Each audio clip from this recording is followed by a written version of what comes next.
Hey, what's up everybody? My name is Josh Pizarro, born and raised in New York City. My story is different from most. After 10 years working in the post office, I realized I wasn't happy, so I decided to quit and go after my dream of becoming a real estate entrepreneur.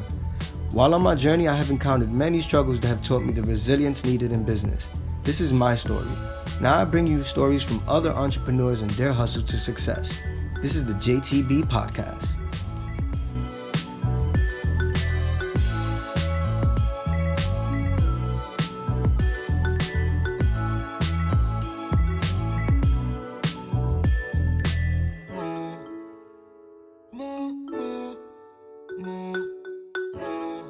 What's up, everybody? Welcome back to the JT Brand Podcast. It's your host here, Josh Pizarro with Douglas Elliman.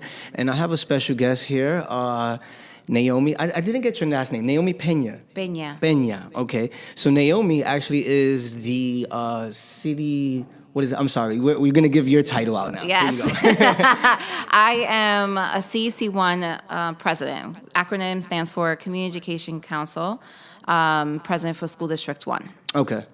So obviously you're very heavily involved in the Lower East Side community and everything that goes on over here. Mm-hmm. So thank you for coming on. Yeah. First of all. Thanks for having us. And so, obviously wanted to give you a story in regards to like some of your hustle and struggle in, becoming pretty much the head of this District 1 and, the public education, which is a huge, huge deal, obviously, in New York City, downtown Lower East Side. We weren't always fortunate to have the best school system. Absolutely. So it is cool to see like it thriving now because obviously the kids are our future. So it's good to see. Yeah, no, for sure. So I am born and raised in the community. I am a product of public housing. Okay. So I was in the school district when it wasn't all that great, and nobody was coming down here. Nobody cared about Nobody us. was coming over to my house except my other friends from the projects. So since then it's a long time. It's come a long way. Yeah. They the days of having to look into private schools or even parochial schools, Which you were fortunate enough to have a family or a family member who can even afford that. Yeah, so I am, full disclosure, I am a product of parochial schools, but in the 80s, everybody was going to parochial schools. So, and it was affordable. It wasn't like it is now, where it's over $10,000 a year. Insane. So no wonder they're closing, right? So it's a brand. Yeah. So, since then, there's been an enormous amount of work that's been done with our community schools. I'm also a mom of 4, so this is where my work sort of started. Where do you find the time for this? That's insane. A mom of 4. I have no choice. And then, literally, right? Like it's and I have a full-time job outside of this. So what I do is all unpaid volunteer work. Wow. But it's I am of the mindset. I live by the words of Gandhi, where it says, be the change you wish to see in the world. Agreed. And I am very fortunate that I am very financially stable. So but it doesn't feed my soul. Yeah, it's just keeping the lights on. Yes. Yeah. So I want to be able to, like, when I close my eyes at the end of the day, be able to know that I've done something good in the community. Yeah. So when I got through, I was sort of thrust into the world of this education work. It was literally by chance. Okay. This woman who I love and adore her dearly, she was a retired superintendent in Brooklyn. And so that's how you got introduced to this whole thing? Yes. She was a principal at a school, and she came out of retirement to be a principal, and she was like, Naomi, you should apply for the CEC. And I was like, what is CEC? CEC what? Yeah, the first time I heard of CEC was through you, because I've lived here 36 years, dude. I'm like, what? I was like, what's that? So she explained it to me, and she was like, it's a board, and you would be great on it. Just trust me. So I was like, fine, whatever. She was like, applications are open. Shameless plug, applications will be open. So if you're interested, please apply. For the new 2-year cycle. And she's like, just apply, you'll love it. So sure enough, I applied, I got on, and I was a deer in headlights because I had no idea what the hell they were doing. What exactly did they put you in charge of when you first came in? Because, I mean, obviously not having any experience is kind of scary. Right, for sure. And there's a lot of acronyms. Like, from the onset, there's a bunch of, like, acronyms. They're like, wait, what does that mean? Hold on. So here's a dictionary. Take that home. Yeah, no, for sure. Figure it out. There it is. There actually legitimately is a dictionary. I'm sure. I think the way we've done it in the past is when you join a CEC, like you're not expected to know everything. Okay. So it's always a good mix of people who return every cycle, and there's always new people. Okay. Just like any board, there was a president. We have a first vice president, second vice president, secretary, treasurer. And people will volunteer based on what they feel comfortable with. Okay. President obviously is like the forward-facing. I deal with all the media contacts and any sort of. You deal with all the problems pretty much. I do. Yeah. You're a problem solver. It's yes, okay. which is fine because I'm all about solutions. And the first and second vice president, basically number ones and number twos. So if I can't take something, I'll throw it to whoever can do it. Secretary is obviously just taking notes, and then treasurer is basically monitoring we get a very small budget from the Department of Education to do the community work that we do. The other members, it's all depending on their comfortability. Yeah. So clearly the first year, I always say this, you're not going to know what you're doing, ever. It's legitimately just learning. Just learning it. By the second year, you start to get more comfortable and get a footing of what you're doing. So that's where you can take some leadership skills. Immediately, we assign people to schools. Okay. So you became a liaison. You introduce yourself to the principal. Say, I'm here. Anything you need. Introduce yourself. So you're to the PTA. forefront. So you're forefront for enrollment in schools. Like, how does the CEC affect the community and enrollment? Because we talked a little bit in the backgrounds. So here's a little bit of history. So CECs replaced school boards. Okay. School boards, when they were functioning, were local school districts. Okay. And those school boards made decisions for the community that they served. So District 1 was the first one to implement school choice. We're the only school district in all of New York City that's 100% choice for pre-K, for elementary and for middle school. Okay. Other districts don't have that. There's either zone for one or zone for the other. That was something that came out of our school district. Okay. We also implemented sibling preference. Again, something that we started. Other districts heard about it. So what is a sibling preference? Is So it like if you have a sibling in the school, you get preference for the next school? for the next coming child. That's So something how- that didn't exist. So how does that affect the dynamics in regards to, I'm assuming funding to schools go accordingly to enrollment and et cetera. Yeah. So how exactly have you, I guess some of the struggles that you found, because like you said, nobody was really looking for LES, just 10 years ago, and you knowing that. What are some of the things that you implemented to try to get more enrollment into, District 1? Yeah, so one of the things that we've always been really talking about it before it became cool to talk about was segregation. And I think more so Which is a forefront now in media, right, social again, media. because we were cool. Like I said, School District 1 is first for a reason. We've been talking about this for over a good decade at this point. And about 5 years ago, we decided to do something about it. And where when you say segregation, you're meaning like getting a more diverse student. So what we were finding is that the students that live in public housing were going to schools near where district they live. schools. Right. Yeah, I mean, not zone schools is what we're I not would, zones, right? But we're not. Yeah, that's zones. what I would remember it Right, as. Like, but- if you went here, you would go to that school. Yeah, but we don't have that here. Yeah. So I think there's many dynamics that go into a parent's choice, right? So it's where you live or it's on your way to work or whatever. So we were finding, we also have a few shelters in the community, and we were finding that those families that live near certain schools were all going to those certain To schools. that specific school. Then we were finding that there are pockets of schools that were flipped. So we have a number of schools that are over 90% free and reduced lunch. Okay. And which means they're high needs population, Yeah. they're high poverty. And then we have schools that don't qualify.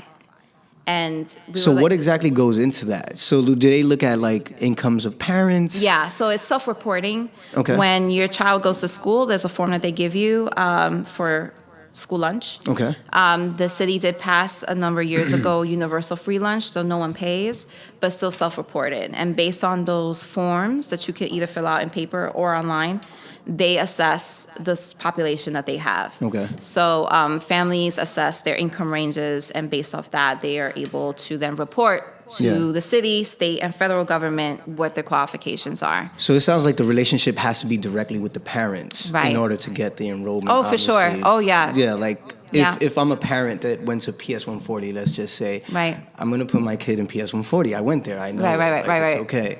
So what can parents do to be more active in regards to enrollment and like what's going on with the community boards? I think the first step is to get involved in some capacity. If it's just local, start with your PTA. If you really want to have a voice and be dedicated, there is something called the SLT, more acronyms. That's the school. So many acronyms. There's more. There's a whole lot more, Josh, by the lost. time we're done. That's a school leadership team, and that's a 2-year cycle where you help with the principal and teachers and parents sort of create the culture in the school. Okay. That's cool. Yeah. So then if you want to get involved, like on my level, it's a district level. So that's where you apply to CEC, and that's where you have where you're More not of just a thinking voice. about your school, you're thinking about The community a as a whole. district. Oftentimes, when people are like, well, I want to serve my school, then you should really go to the PTA, because not only do I worry about my 4 kids here, I worry about the other 7,000 kids. So literally 7,000 kids Yeah. is what you So pretty what- much yeah. oversee. I in regards represent, to so whenever I enrollment. walk into a room Yikes. with a chancellor, mayor, superintendent, Yeah. whoever, like I make it known, like I'm not here to service myself. I'm representing 7,000 people. 7,000 Kids. future. 7,000 kids that have to do with our future. Yeah, Excuse me. exactly. So it's like, future adults. So, Yeah. I think I'm very keen on giving respect and getting respect. And course. I have been super fortunate that because of my advocacy and oftentimes interviews in the media, I've been able to get a lot. you've been able to catch some ears. Yes. And attention. Yes. So good. whenever I text, call, email, I always get an You answer get a back. response. Yeah. That's good. I mean, you need that kind of respect. Yeah. Especially when you're dealing with politicians, dude. Absolutely. And they hold the future of our kids in their hands. Yeah. So you have to hold them Agree. accountable. I agree. So, future, because I know you mentioned in the background a little bit about Essex Street crossings. Right. So those that aren't familiar with what's going on in Lower East Side, there's a huge development going on Essex Street, which is called Essex Street Crossings. And you mentioned they possibly bring in a school there, which is something that this is the first time I'm hearing about it. And Yeah. I'm directly connected with Essex Street Crossings because Douglas Element does all the marketing for Right. them and everything. So I would love to see that happen, but tell me a little bit more about that. So part of the deal when they were finalizing the Essex Street plan was, SPURA, as we called it back then. Spurl. Yeah. Give me a little bit of that. What the hell does that Sewer mean? Park, urban renewal. Okay, gotcha. Jesus Christ, area. there's so many acronyms. This is insane. That's not really I need a education. pen. Yes. So there's a plot of land set aside right next to Target. Okay, I am familiar. Yes. with the So plot plan. that empty lot is designated just for a school building. Whatever school That we would be want. awesome. The issue is it's not a big issue. First of all, it's actually based on, this is one of my frustrations, is based on the gerrymandering of our district. Gerrymandering. You gotta give the audience, because I'm learning all this as So I go in this what I call interview. gerrymandering is the district lines. Okay. And I say gerrymandered because oftentimes that's referred to when lines are purposely cut to create cover certain dynamics. to service certain people. Economics. So if you look at school district Redlining. one, I know it as redlining. exactly, I call it gerrymandering. Same thing. But if you look at school district 1, we have all the public housing. Yeah, and I mean, From dude, Lower 14th East Side. from the 14th Street all the way down to the South Side, we have Yeah. the biggest chunk of public housing. Yeah, I was gonna say that New York City, we're like number 2 as far as the largest, New York City housing Yeah. developments go. So, I mean, it is an unfair dynamic when you could just draw a straight line from 14th Street down all the way down from I agree. Avenue D to Water Street. So pretty yeah, much. yeah, for sure. So that's it. That's all our district, and the way, since it's on Clinton Street, our district ends on the side of Rite Aid. So if you're looking at Grand Street, Wow. So that line, literally, you cross the street. so and, Essex Crossing, Wow. legitimately, because it's on the other side of the line, is not our district. Wow. It's School District 2, which covers gulfs around us. We did come with an agreement, and if the school because they don't need more schools at the moment. Okay. If the school was to be built, it would be a school preference to School District 1. Okay. Because people, when they get into apartments, they're not looking at what school they're going to. Not at all. They're just moving in. Yeah, and not only that, but they base it off the neighborhood. Yeah, so right. We're not in the suburbs. So what ended up happening is we ended up in agreement that we're going to share that spot of land. Okay. And what has happened is School Construction Authority, SCA, Here we go. has said that we are not in need of a school because we're under-enrolled. Under-enrolled. So how does that work? Like, is there a certain number that you have to hit? Like, Yeah, okay, so this is the 500 mark, we're you about, have to- I think we're, I forgot the exact number, but we're like between 200 to 500 students under-enrolled. Okay. The formula they used, in my opinion, is flawed because they don't take into account the actual school space. And in our school district, we have buildings that are over 100 years old. So we have some schools that were built in 1989, and the hallways are legitimately, if you stretch out your arms, you can touch both sides of the hallways. And in one school building, we have high school students in there. Like those kids are like those are and these kids are bigger than us. Yeah, that's like what they're I'm saying. walking side to side each other just to get down the school building. Wow. And that school building comes up at 58% underutilized, but they don't have a gym. Mm-hmm. They don't have an auditorium. So it just means that you're not giving that school enough funding for kids to want to go Well, to that school. they also have to. So, for instance, they have 2 classrooms that they're using as a gym because as a requirement That's for insane. for high school, right? You Wow. need PE. Okay. But in the formula, that comes up as 2 empty classrooms.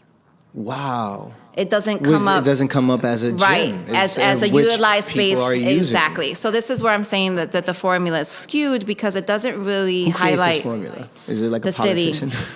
Yeah. It's insane. It's insane. So this is where my argument is, you know, where you would see a room and say, oh, it's an empty room, but it's serving a purpose. Yeah, I mean, it had students in it at the end of the day. Right. So that's where I say it's skewed. And Okay. so we are coming up as underutilized, and therefore it's not in the plans as So of if yet. if it's not in the plans, is there anything in plan for you guys to at least be able to share? Is there going to be some kind of community space there, or is it? Like, I don't know. okay, This is it's actually building? an ongoing conversation that will have to happen like in the next couple of weeks because That should be interesting. There's a 5-year waiting period for that land, and Okay. 2 years have passed, and it's 3 in order years to waiting. build on it. Mm-hmm. Yeah, And the definitely. question is, what happens to that land after? And it's not in the next 5. So the way School Construction Authority works is they work in 5-year increments. Okay. So they plan out their budgets 5 years in advance. We're not in that budget. And you're not in it. So then So what happens? it's going to make it even a harder fight. Right. So we had to figure out what the next steps are for that. Wow. All right. Well, sheesh, man. You're definitely at the forefront of something complex as hell. Yeah. I mean, in front of 7,000 kids, and it's unfortunate that I'm thinking about like the redlining and just understanding the Lower East Side dynamics. It's like, Yeah. wow, like, okay. So it isn't an unfair advantage, Right. you know, for Right. other districts, I guess, if you want to say. But Yeah. Sick. So now, has CEC, like, now that you have all this information, Mm-hmm. do you guys have like a platform that you're giving out? Because obviously we're talking about podcasting. Yes. And this is the reason why I wanted you here, because Yeah. give you like a little bit of a rundown on how it works. Right. But is there a future CEC podcast where Absolutely. I'm glad you some mentioned that, parents can come Josh. check it? No, seriously. So we, so this has been something that I've been wanting to work on for a while is, I feel like it's hard for parents. It's hard for people, not even for parents. Yeah. It's hard for people to schedule your life, right? To make a time. To make time. To pick up your kids, you're already Right. looking for somebody. You to have a pick up your full-time kids. job. You have things you need to get done. You Yep. have kids. And then to factor in, CC meets twice a month in the evenings, 6 to 8:30. Not now- everyone can come, and it's like rain or shine. We're like the post office. No. We will have our meetings. So we're highlighting how we've been brainstorming how we can reach people. If they can't come to us, how can we go to them? This is the best era for that. Just Absolutely. want to put that out there. So I was walking, actually the way this came to light was I was walking home and I was walking by a clothing shop and I saw they had a podcast. I was like, oh, that's pretty dope. The one on First Ave? No, Oh, the one okay. down here. Oh, okay, gotcha. On Stanton. I'm not familiar, but I'm gonna stop by. I wanna see that. So I had stopped and was like, "What's this about?" They're like, "Oh, we do like a music, like new feature music type of thing." That's pretty cool. And I was like, "Hey, I wish we can do something similar to that because I feel like if CEC1 has a sort of name longevity type of thing in the city. We've been around, we've been doing a lot of things. Outreach, though. Yeah. Like, it doesn't take much for you to, set up an audio podcast and then send it out to the 7,000 parents for them to understand what's Absolutely. going on. And just citywide, I feel like I've been super fortunate that I have extended myself to other CECs in the city. If they need me, they know how to reach me. Yeah. We are working collaboratively to do something super cool next month. Oh, so that's cool. There's no separation amongst the red line. No. Like, it's the complete opposite. We're Okay, that's great. I'm always like figuring out so that's awesome. I'm a firm believer. Like if I know things, I shouldn't be holding them. Like I want to give it to you so you can run right. Mm-hmm. So we're gonna work like the entire Manhattan CEC 1 through 6 are gonna work on our super cool initiative next month. Okay, nice. Can you give a little bit about what's going on with the we're gonna initiative? do a town hall of sorts on diversity. Okay. So it's like all the CEC districts meeting in regards to diversity. And it's like a Manhattan initiative that we decided to take on ourselves, using all the local CECs, and it's gonna be cool. We're gonna use. You guys should totally document that meeting. We will. And like have a videographer or like just have some audio set up around I wonder the who place. I can ask. Hey, if it's not us, I'm just saying, like, you definitely. It's gonna be super cool because we're gonna use some teens to give their story because I think. It's when we're talking about diversity, it's very easy as adults to say our experience, but where we should be talking to is the kids who are actually in the classroom and dealing with it right now. Exactly. Which is at the forefront of everything. Yeah, absolutely. So this is why we decided to launch our podcast. So that's in the works. So when is the official launch date? You're gonna put me on the spot now. I mean, when are you aiming for? This would be like mid-March. Mid-March? Yeah, okay. Mid-March, for sure. So stay tuned for that. Absolutely. CEC1 podcast. Is that what it's going to be called? I think you should call it that. Yeah. Make it simple. And not only that, everybody knows exactly what it is. So, I mean, we're going to have people like, old school people who've been around forever. I'll be there. No. Yes. And I went to PS 140, so it is technically a District 1. Yeah, right? no, for sure, so for sure. So the goal is to bring a lot of people with information and resources in that realm, and then like ultimately have the chancellor come on our podcast. So the chancellor is like the head chief of everything. He's the head chief in charge in the city, and he's pretty dope. Like I've been in the room with the guy. Like he means well, and I am. That's awesome. I call it straight how I see it. Yeah. Like he's legit. He is what you see. What you see is what you get. So that's good. Can't have anybody that can be compromised without his future. No, for sure. He's like super dope. So mark my words, I have him on my podcast. I'm excited, man. That's exciting. It's like exciting future for CEC. Yeah, for sure. That's gonna be cool.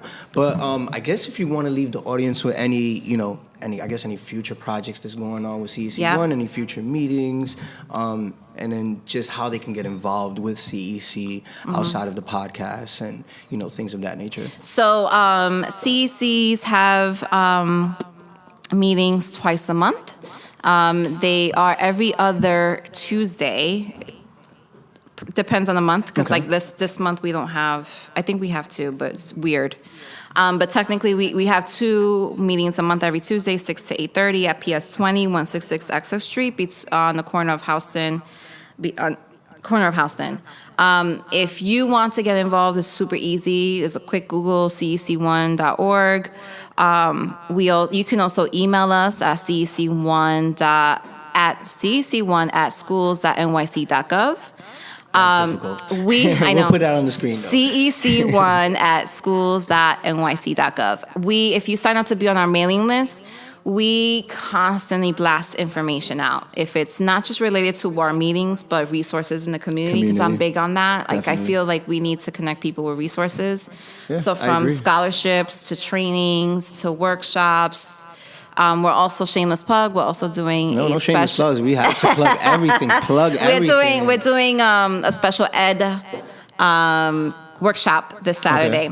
here at PS20. Let me ask you something. I mean, this is just me randomly Yeah, go asking and ahead. thinking. Do you guys have any like entrepreneurship or business teaching when it comes to some of these programs? No, Just a random but idea. we're totally open to that. I think I think that would totally help. we have discussed this. I think Yeah. it's very key for people to understand business. understand business, financial literacy. I think it's important, and oftentimes you don't learn it until it's too late. Dude, I learned it at 32 years old. Until I decided to switch my careers is when I really found out Right. what financial literacy is, Yeah. what investing is, what assets are. And it's sad, but Right. it's something that it's needed in the and school something as system simple as right and now, something as simple man. as a credit score, like Yeah. you don't understand like you don't even it understand how a credit until score it's works. shot, and you're like, oh, wait a minute, I have bad credit. what does that mean? So when I paid that late, that means I have, yeah, like, it's sad. or no credit, right? Yeah. That's a whole nother thing. Dude, I know people that don't even have credit or debit,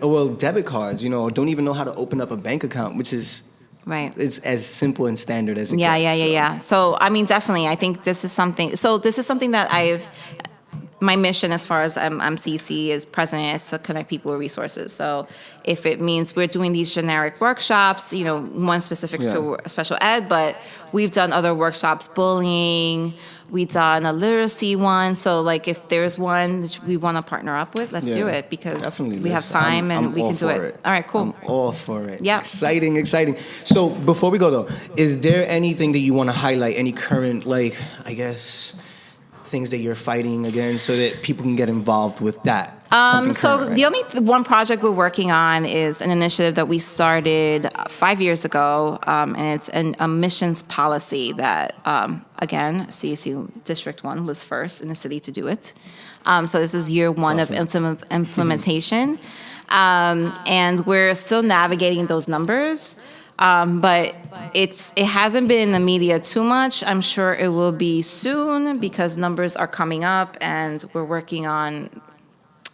Numbers need to change, and we need to figure something out. So that's something that's ongoing, and that's something that's super Googleable. You just Okay. I'm Googleable for many reasons we won't discuss. That's if you do District 1 admissions, you will see the policy that we've been working on. Awesome. Parents, please, if you're listening and you're part of the Lower East Side community, stop by one of the meetings, get involved, obviously stay tuned for the podcast. Yeah. And, just be aware of what's going on with your kid's future. Absolutely. It's an investment. It's a real investment. Because they got to take care of you when you're old. Exactly. So. Like, it's one thing that we do tell our kids, right? When you get old, you're taking better care be of rich me. 'cause you're taking care of me. All right? Don't forget me. Don't put me in a home. All right? Yeah, no. I'm going to make sure I have my money set aside so you can't put me in a home. This is true. This is true. No, but guys, thank you so much for listening to the J-Team Brand Podcast. I really hope that this brought you some value. And as always, like, share, comment, subscribe, and rate us on iTunes. And we're now on Spotify, so you can find us on Spotify as well. Super cool. Love you guys. Take care. Bye. Thanks for listening.